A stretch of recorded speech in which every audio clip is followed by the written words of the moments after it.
Hello everyone. मेरा नाम संस्कृति है।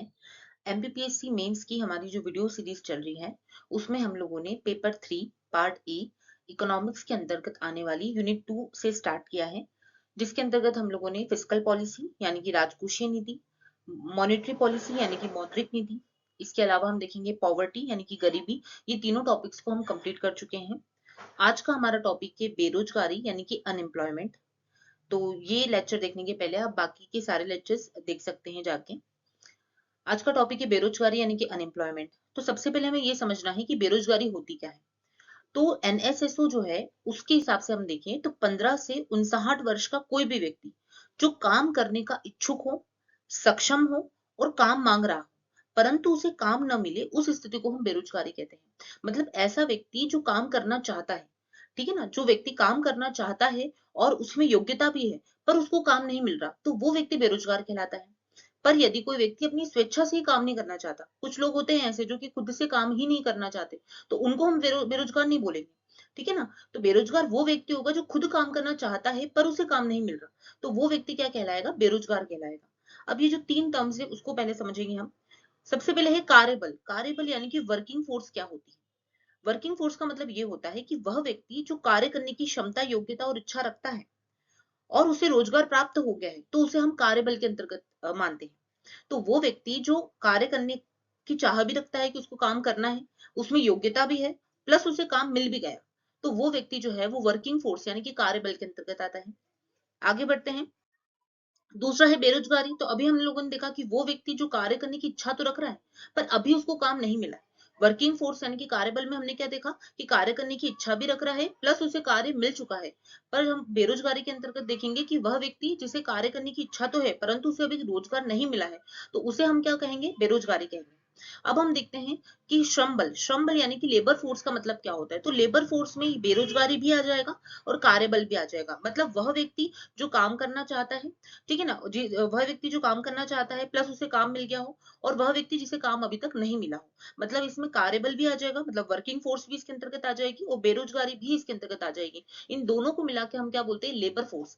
लेबर फोर्स यानी कि श्रम बल क्या होते हैं, इसमें वे व्यक्ति भी आ जाएंगे जो काम करना चाहते हैं और उन्हें काम मिल चुका है, और इसमें वे व्यक्ति भी आ जाएंगे जो काम करना चाहते हैं परंतु उन्हें काम नहीं मिला है, तो इन्हें हम क्या बोलेंगे, लेबर फोर्स कहेंगे। तो ये फॉर्मूला है कि लेबर फोर्स बराबर क्या होगा, वर्किंग फोर्स प्लस अनएम्प्लॉयमेंट। तो जब भी हमको अनएम्प्लॉयमेंट यानी कि बेरोजगारी को निकालना है तो हम क्या करेंगे, जो लेबर फोर्स है, क्योंकि लेबर फोर्स में तो दोनों आ रहे हैं, तो लेबर फोर्स में से वर्किंग फोर्स को माइनस कर देंगे। लेबर फोर्स मतलब कि जो काम करना चाहते हैं, जिन्हें काम मिल गया है और जिन्हें काम नहीं मिला है, वो सब लेबर फोर्स में आ गए। उसमें से माइनस करेंगे कार्यबल, मतलब कि वे व्यक्ति जो काम करना चाहते हो, जिन्हें काम मिल चुका है, उन्हें माइनस करेंगे, तो हमारा क्या निकल जाएगा, अनएम्प्लॉयमेंट यानी कि बेरोजगारी निकल जाएगी। अब हम देखते हैं कि बेरोजगारी दर यानी कि क्या होता है, अनएम्प्लॉयमेंट रेट का मतलब क्या होता है। तो अनएम्प्लॉयमेंट रेट कैसे निकालते हैं, तो कुल बेरोजगार व्यक्ति अपॉन कुल श्रम बल इंटू 100। मतलब कि कुल श्रम बल में, यानी कि हमने देखा था कि लेबर फोर्स में कुल बेरोजगार व्यक्ति कितने हैं, इंटू 100, उसके हिसाब से हम जो है वो बेरोजगारी दर को निकालते हैं। अब हम ये सवाल उठता है कि बेरोजगारी दर यानी कि अनएम्प्लॉयमेंट रेट निकालता कौन है। तो एनएसओ, नेशनल स्टैटिस्टिकल ऑफिस जो है वो बेरोजगारी दर को निकालता है। ये जो नेशनल स्टैटिस्टिकल ऑफिस है वो मॉस्पी यानी कि ministry of statistical and programme implementation, ये जो मंत्रालय है उसके अंतर्गत एनएसओ आता है। और ये जो एनएसओ है वो क्या निकालता है, अनएम्प्लॉयमेंट रेट यानी कि बेरोजगारी की दर को निकालता है। तो तीनों टर्म समझ में आना चाहिए कि वर्किंग फोर्स यानी कि कार्यबल क्या होता है, फिर दूसरा अनएम्प्लॉयमेंट यानी बेरोजगारी क्या होती है, और तीसरा है लेबर फोर्स यानी कि श्रम बल क्या होता है। आगे बढ़ते हैं। इसके बाद आता है कि बेरोजगारी के प्रकार, यानी कि अनएम्प्लॉयमेंट जो है वो कितने कितने प्रकार के होते हैं, अब हम वो देखते हैं। सबसे पहले आता है प्रच्छन्न बेरोजगारी। प्रच्छन्न बेरोजगारी जिसको बोलते हैं डिस्गाइज्ड एम्प्लॉयमेंट। इसका मतलब क्या होता है, तो जब किसी कार्य में आवश्यकता से अधिक व्यक्ति लगे तो उसे प्रच्छन्न बेरोजगारी कह रहे हैं।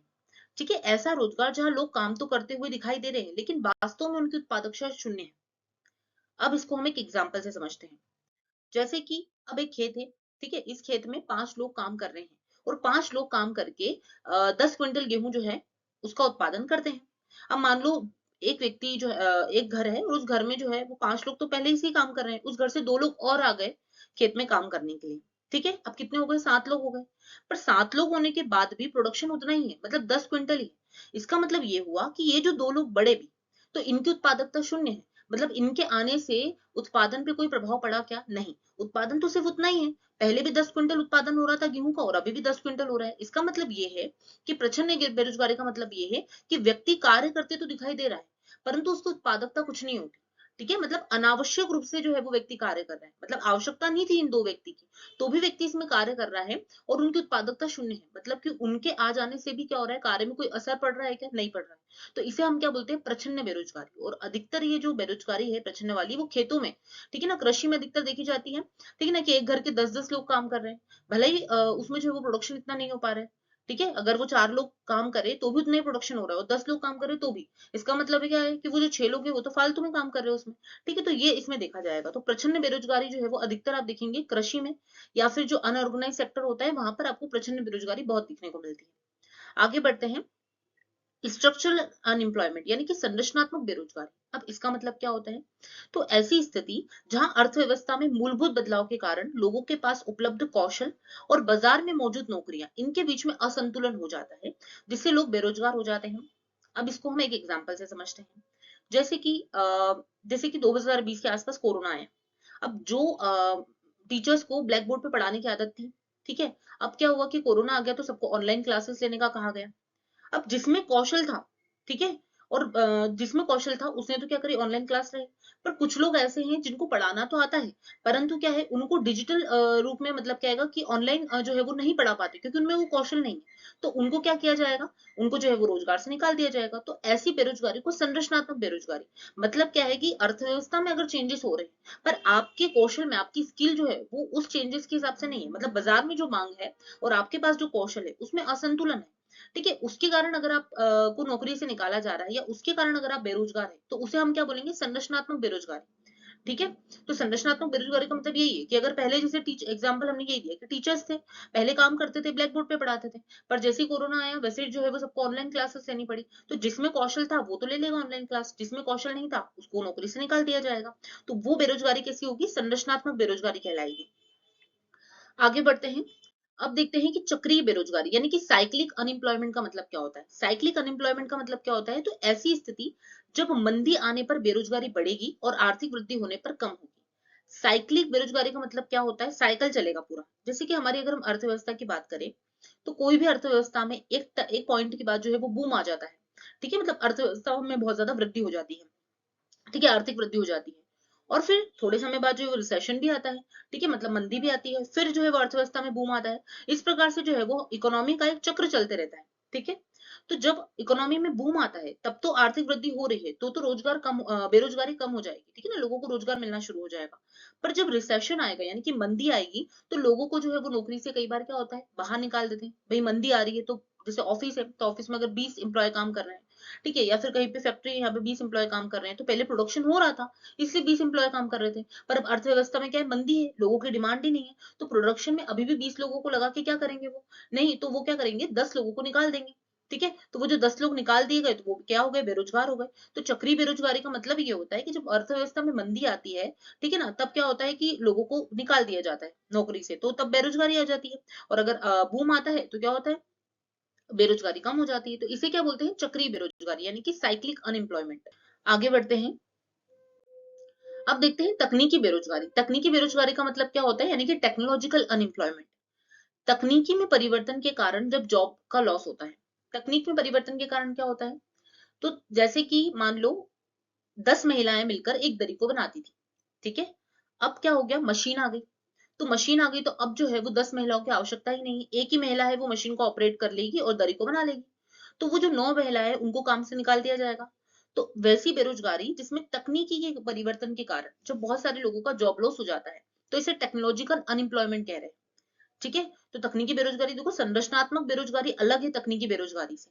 उसमें आपके पास कौशल नहीं है इसलिए आपको जो है वो नौकरी से निकाल दिया गया। आपके पास वो कौशल नहीं है जो बाजार की डिमांड है, उसके हिसाब से आपके पास कौशल नहीं है तो आपको निकाला जा रहा है, तो उसे बोलते हैं संरचनात्मक बेरोजगारी। पर तकनीकी बेरोजगारी का मतलब क्या है? तकनीकी परिवर्तन आ गया जिसके कारण जॉब लॉस हो गया। मतलब कोई नई नई मशीन आ गई है, जैसे कंप्यूटर है।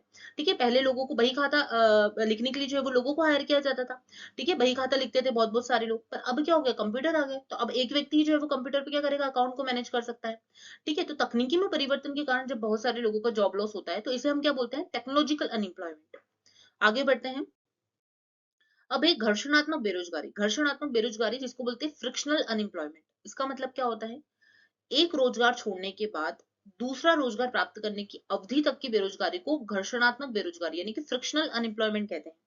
कई बार एक व्यक्ति, जैसे कोई व्यक्ति है, ठीक है, तो वो जो है वो किसी कंपनी में काम कर रहा है, ठीक है, और कुछ समय काम करने के बाद वो कंपनी में मान लो उसे नहीं जम रहा है, तो वो दूसरी जॉब सर्च कर रहा है। तो उसने यहाँ से जॉब छोड़ दी है, ठीक है ना, यहाँ से जॉब छोड़ दी है, और अब वो 3 महीने से जो है वो दूसरी जॉब को सर्च कर रहा है, ठीक है। तो वो जो 3 महीने का पीरियड है, उसे हम क्या बोलेंगे? तो उसमें जो व्यक्ति अगर रोजगार नहीं है उसे, तो उसे हम क्या बोलते हैं? घर्षणात्मक बेरोजगारी। ठीक है, तो एक रोजगार छोड़ने के बाद जो व्यक्ति दूसरा रोजगार प्राप्त करता है, उसके बीच की अवधि को हम क्या बोलेंगे? घर्षणात्मक बेरोजगारी। इसके बाद होता है अल्प बेरोजगारी यानी कि अंडर एम्प्लॉयमेंट। अंडर एम्प्लॉयमेंट का मतलब क्या होता है? जब कोई व्यक्ति अपनी योग्यता से कम का रोजगार प्राप्त कर लेता है, तो इसे क्या बोलते हैं? अल्प बेरोजगार बोलते हैं। अब इसका मतलब क्या होता है? जैसे कि मान लो कि एक व्यक्ति है जिसने अच्छा खासा उसका एजुकेशन है, जैसे एमबीए वगैरह उसने किया है, ठीक है, पर घर की स्थिति ऐसी है कि उसको तुरंत जॉब चाहिए, और उसको अगर उसी वक्त नहीं मिल रही है तो वो एकदम छोटी जॉब करने के लिए भी तैयार हो जाएगा। ठीक है ना, मान लो वो कोई प्यून की जॉब कर रहा है या कोई छोटी जॉब कर रहा है 10, 12, 15 हजार की, ठीक है, तो वो करने के लिए तो उसकी योग्यता तो ज्यादा है, परंतु क्या होगा कि किसी स्थिति के कारण उसको जो है वो ऐसा रोजगार मिल रहा है जो उसकी योग्यता से कम का है। ठीक है, तो इसे क्या बोलेंगे? अल्प बेरोजगारी यानी कि अंडर एम्प्लॉयमेंट इसे कहा जाता है। इस प्रकार हम लोगों ने बेरोजगारी क्या होती है, ठीक है, फिर कुछ दो तीन जो टर्म्स देखे वो, इसके अलावा बेरोजगारी के प्रकार को कंप्लीट किया है। अब जो नेक्स्ट लेक्चर आएगा उसमें ये अनएम्प्लॉयमेंट वाला टॉपिक पूरी तरीके से कंप्लीट हो जाएगा। यदि आपको लेक्चर अच्छा लग रहा है तो आप ज्यादा से ज्यादा लोगों को शेयर कीजिए, लाइक कीजिए और चैनल को सब्सक्राइब कीजिए।